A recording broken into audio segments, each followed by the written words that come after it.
I'm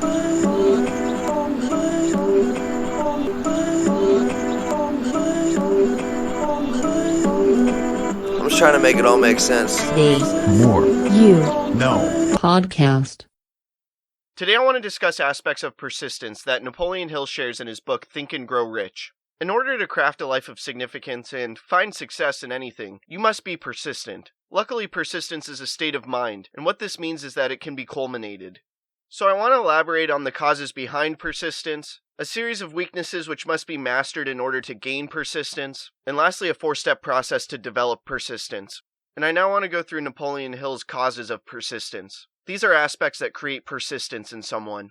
The first is a definiteness of purpose. You must know what you want. Napoleon Hill believed that knowing what one wants is the first and perhaps the most important step towards the development of persistence. The next cause is desire. It's easy to acquire and maintain persistence when you have deep desire. The next cause of persistence is self-reliance. Belief in one's ability to carry out a plan encourages one to follow the plan through with persistence. The next cause is definiteness of plans. Organized plans encourage persistence. Then the next cause of persistence is accurate knowledge. Guessing instead of knowing destroys persistence. The next cause of persistence is cooperation. Cooperation with others tends to develop persistence, just by simply working with them. After that, the next cause is willpower. The habit of concentrating one's thoughts upon the building of plans for the attainment of a definite purpose leads to persistence. And finally, the last cause of persistence is habit. Persistence is the direct result of habit. And now that we understand the underlying causes of persistence, I now want to go through the weaknesses that Napoleon Hill discusses that you must master in order to become persistent. Number 1 is the failure to recognize and to define clearly exactly what one wants. The second is procrastination, with or without cause. The third is a lack of interest in acquiring specialized knowledge. From there, the fourth is indecision. Next, the fifth is the habit of relying upon alibis instead of creating definite plans for the solution of problems.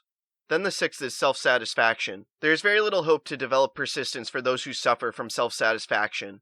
From there, the seventh is indifference, usually reflected in one's readiness to compromise on all occasions, rather than meeting opposition and fighting it.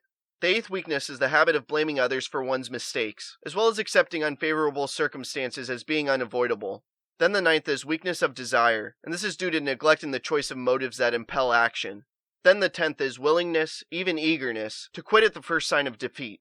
From there, the 11th is a lack of organized plans, placed in writing where they may be analyzed. Next, the 12th is the habit of neglecting to move on ideas, or to grasp opportunity when it presents itself. The 13th weakness is wishing instead of willing. Then the 14th is the habit of compromising with poverty instead of aiming at riches, as well as a general absence of ambition to be, to do, or to own. Then the 15th is searching for all the shortcuts to riches, trying to get without giving a fair equivalent, usually reflected in the habit of gambling, as well as endeavoring to drive sharp bargains. And lastly, the 16th weakness is a fear of criticism, as well as a failure to create plans and put them into action because of fearing what other people will think, do, or say. And now that we've gone through the weaknesses that you must get through in order to develop persistence, I want to go through Napoleon Hill's 4-step process for developing persistence. The first step is a definite purpose backed by a burning desire for its fulfillment. The second is a definite plan expressed in continuous action. The third step is a mind closed tightly against all negative and discouraging influences, including negative suggestions of relatives, friends, and acquaintances. And finally, the fourth step to developing persistence is a friendly alliance with one or more people who will encourage one to follow through with both plan and purpose.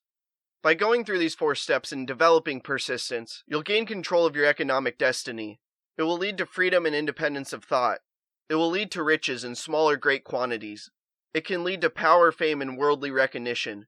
It can guarantee what others would consider favorable breaks. It will also allow you to convert your dreams into reality. And lastly, master fear and discouragement. There is no doubt a magnificent reward for developing persistence in your life, and by taking the time to do so, you'll no doubt craft a life of significance. I'm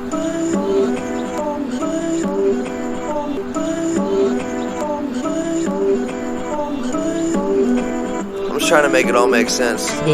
More You No podcast.